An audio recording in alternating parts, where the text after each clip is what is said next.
At 4:16 local time on a quiet spring morning, the world changes. Over southeastern Poland, radar operators at a NATO early warning station detect something that shouldn't exist. A single inbound projectile moving at hypersonic speed. The alert goes out instantly, but the time to impact is less than 90 seconds. There is no negotiation, no delay, no chance for human confirmation.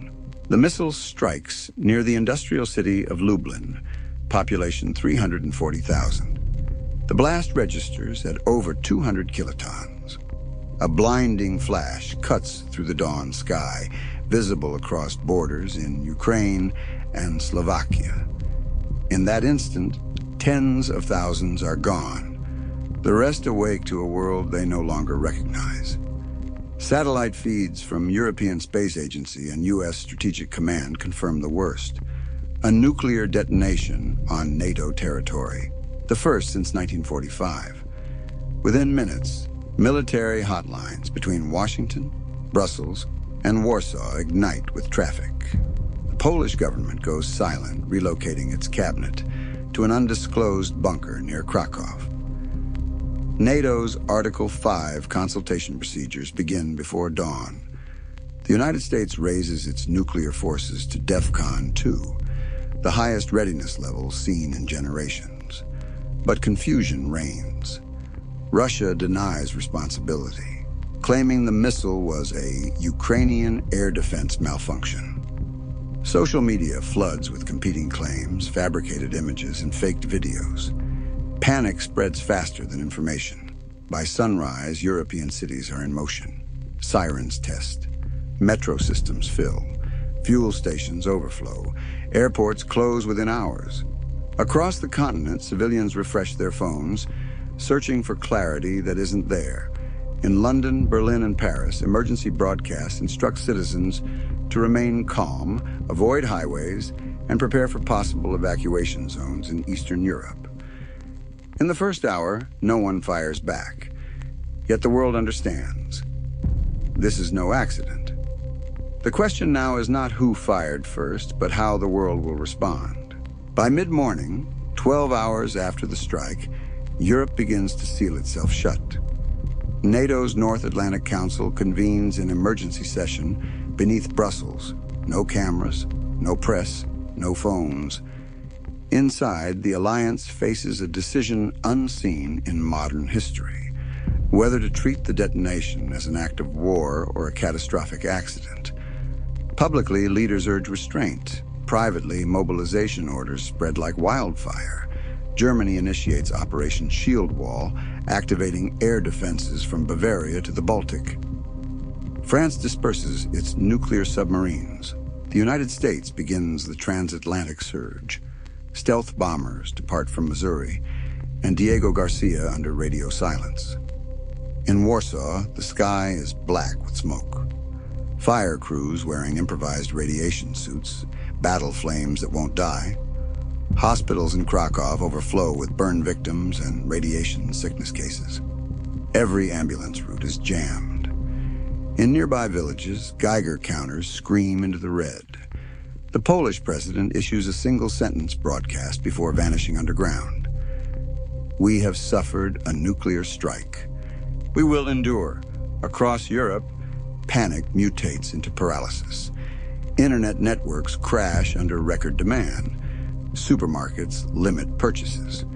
Trains out of Eastern Europe fill with refugees and soldiers in equal measure. In Prague and Vienna, churches open their basements as improvised shelters. In London, the Prime Minister addresses the nation, eyes hollow, voice steady. We do not yet know the scale of this attack, but the United Kingdom will stand with our allies. Prepare to remain indoors for the next 72 hours. Markets collapse before closing. Oil breaches $200 a barrel. Gold doubles overnight. But beyond the numbers lies a simpler truth. The illusion of safety is gone. By nightfall, the first fallout patterns drift westward. Invisible, odorless, unstoppable. Europe has entered its longest night. The second day begins without sunrise. A dense metallic haze settles over Eastern Europe, turning the air into shadow.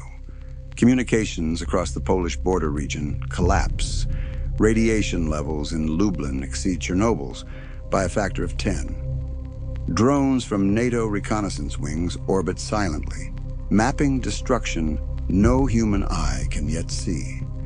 Inside NATO command centers, uncertainty is lethal. Intelligence intercepts hint at Russian troop movements along the Kaliningrad corridor. But Moscow insists its forces remain defensive. China calls for restraint. The United Nations Security Council meets in New York, half the seats empty, translation headsets idle, silence hanging heavier than debate. Meanwhile, civilians in Poland and Western Ukraine begin the long march west. Roads are choked with cars, engines dead, fuel gone, children wrapped in blankets. Volunteer convoys from Germany and Czechia drive eastward, carrying iodine tablets and medical kits, defying government orders to stay back. In America, disbelief turns to dread. New York Stock Exchange remains closed for a second day. Airports implement silent emergency protocols. Citizens wake to sirens, not alarms, but tests, reassurance rituals, to make the unthinkable feel distant again. Yet everyone knows the world's clock is ticking closer to midnight. The U.S. president appears from a fortified press room. His words are deliberate, weighted. An attack on one is an attack on all. We will respond, but we will not rush. Analysts call it the most dangerous pause in human history. A full 24 hours of military stillness, where every radar blip could trigger the end. Across command bunkers, soldiers sit beside launch consoles, staring at screens that could rewrite civilization. No further strikes come that day, but the world now breathes differently. Shallow, careful, aware that the air itself may no longer be safe. 48 hours after the strike, the world stands balanced between retaliation and restraint. The Polish countryside remains a landscape of ruin. Roads scorched, forests burning with invisible radiation, skies thick with a gray, unnatural dawn. Satellite images show the city of Lublin reduced to a crater half a kilometer wide. The blast radius has erased neighborhoods, highways, and schools. The population that once filled them has vanished from the record of living history. Across Europe, borders remain sealed. Refugee convoys are halted at checkpoints where soldiers wear masks and dosimeters instead of flags. Food convoys move east under military escort, while humanitarian corridors become uncertain lines drawn through radioactive air. The European Union announces a full-scale civil emergency. The euro plunges. Panic buying begins in every capital. Supermarkets ration salt, batteries, and bottled water. Within 2 days, the illusion of control collapses. NATO leaders reconvene under intense pressure from member states demanding action. The United States presents satellite data showing that the missile originated from a Russian launcher near Smolensk. Russia denies it and calls the evidence fabricated. The Kremlin accuses Ukraine of staging the detonation to provoke global war. No one believes anyone else. Diplomacy has turned to theater. By the afternoon of the third day, NATO mobilization reaches levels unseen since the Cold War. 50,000 troops are deployed eastward.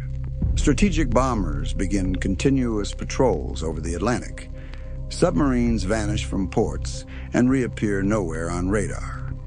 Airspace above Eastern Europe becomes a layered maze of aircraft, drones, and missiles on standby.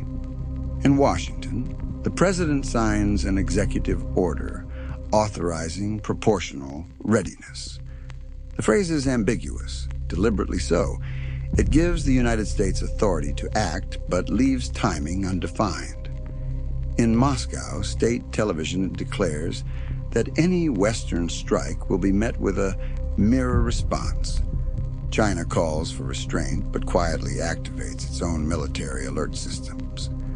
The world watches the clock move closer to a confrontation everyone can see and no one can stop. By nightfall on the third day, every government statement sounds like an echo of the last. Words have lost their power.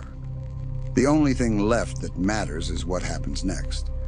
Whether one command, one nervous radar officer, or one misunderstood signal will turn tension into annihilation. 72 hours after the nuclear strike on Poland, the world exists in suspension. No new missiles have flown, yet nothing feels stable. Europe is divided into zones of silence, each cut off by fear and fallout.